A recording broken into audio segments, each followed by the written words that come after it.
नमस्ते दोस्तों, मैं सीएस पूजा तिवारी और मेरा आज का वीडियो है वो है प्राइवेट कंपनीज के पोस्ट इनकॉर्पोरेशन कंप्लायंसेस को लेकर। जनरली दोस्तों ऐसा देखा गया है इंडिया में अभी रिसेंट ईयर में जब से ईज़ ऑफ डूइंग बिजनेस का कॉन्सेप्ट आया है कि काफ़ी लोग जो है वो काफ़ी लोग जो है वो एलएलपीज या कंपनीज बना के बिजनेस कर रहे हैं। पास्ट ईयर में जो भी पर्सन बिजनेसेस करते थे या तो वो प्रोप्राइटरशिप फर्म बना के करते थे या पार्टनरशिप फर्म बना के, लेकिन ईज़ ऑफ डूइंग बिजनेस और इजी प्रोसेस हो चुकी है जो इनकॉर्पोरेशंस को लेकर एलएलपीज और कंपनीज की। तब से लेकर अभी तक काफ़ी लोग एलएलपीज या कंपनीज बनाकर बिजनेसेस कर रहे हैं। कंपनीज काफ़ी तरह की होती है, जैसे पब्लिक कंपनी, प्राइवेट कंपनी, लेकिन मेरा आज का जो वीडियो स्पेसिफिकली फोकस करेगा प्राइवेट कंपनीज के post incorporation compliance. Post incorporation compliances यानी कंपनी एक बार बन गई है उसके बाद के क्या कंप्लायंसेस है। मैं ये ट्राई करूँगी दोस्तों कि मैं इस वीडियो को सिर्फ एक्सटेंड रखूँ 6 मिनट्स तक, उससे ज़्यादा मैं इसे एक्सटेंड ना रखूँ। तो मेरा ये टॉपिक रहेगा वो 2 वीडियोज़ में डिवाइडेड है। पहले आज मैं बेसिकली 10 से 11 ऐसे कंप्लायंसेस है जो प्राइवेट कंपनीज को करना रहते हैं एक बार बनने के बाद, वो कवर करूँगी। बाकी नेक्स्ट वीडियो में अदर कंप्लायंसेस। सो दोस्तों, पहला जो कंप्लायंस आता है एक बार अगर प्राइवेट कंपनी बन चुकी है वो आता है बैंक अकाउंट ओपनिंग का।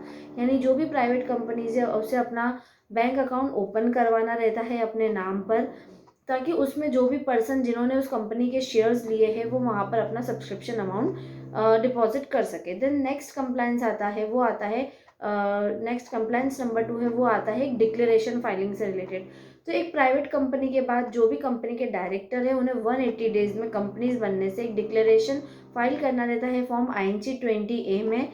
ये डिक्लेरेशन रहता है कि जितने भी सब्सक्राइबर है उस प्राइवेट कंपनी के, उन्होंने उस शेयर्स के रिस्पेक्ट में अमाउंट डिपॉजिट किया है बैंक अकाउंट में।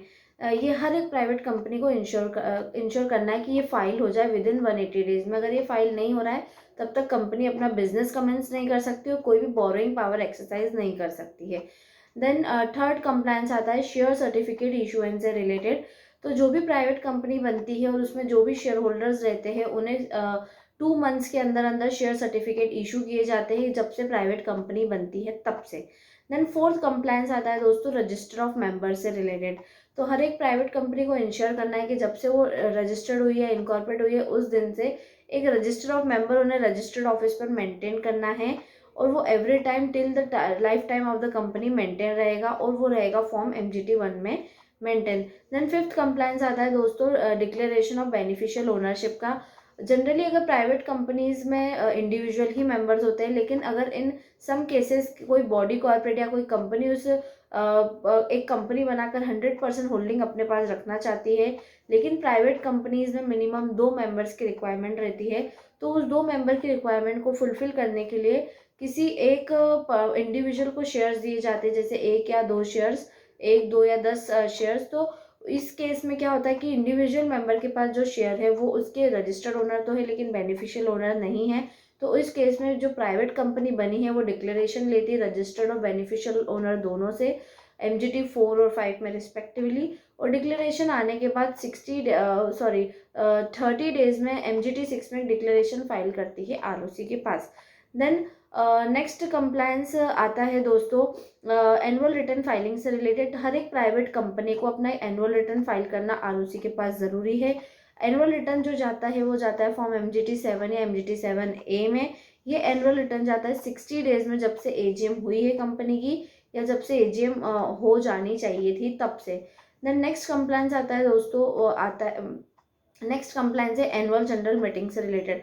हर एक प्राइवेट कंपनी को इर्रिस्पेक्टिव उसका टर्नओवर नेटवर्क कितना भी हो, उन्हें अपनी एक एनुअल जनरल मीटिंग जो है होल्ड करना ज़रूरी है। Annual general meeting first year of incorporation में जो भी फाइनेंशियल ईयर फर्स्ट क्लोज होगा उसके 9 मंथ में होल्ड हो जानी चाहिए। देन नेक्स्ट कंप्लायंस आता है दोस्तों मिनट्स मेंटेनेंस से रिलेटेड। हर एक प्राइवेट कंपनी को जितनी भी मीटिंग्स होती कंपनी में, चाहे board meeting, general meeting, committee meetings, उसके मिनट्स मेंटेन करना ज़रूरी है। और ये मिनट्स जो है 30 डेज में रखा जाने चाहिए रजिस्टर्ड ऑफिस पर या एनी अदर प्लेसेस जो ROC को इंटीमेट करके बताई गई है। 30 डेज के अंदर अंदर वो प्रॉपरली कॉन्जिक्यूटिवली नंबर्ड करके रखे जाने चाहिए। तो दोस्तों, ये कुछ ऐसे कंप्लायंसेस है जो हर प्राइवेट कंपनी को इंश्योर करना है एक बार बनने के बाद। इररिस्पेक्टिव उनका टर्नओवर कितना भी हो, नेटवर्थ कितना भी हो, इवन उस कंपनी का टर्नओवर ज़ीरो है या नेटवर्थ नेगेटिव है, लेकिन फिर भी ये कुछ बेसिक कंप्लाइंस है जो प्राइवेट कंपनी को इंश्योर करना ज़रूरी है।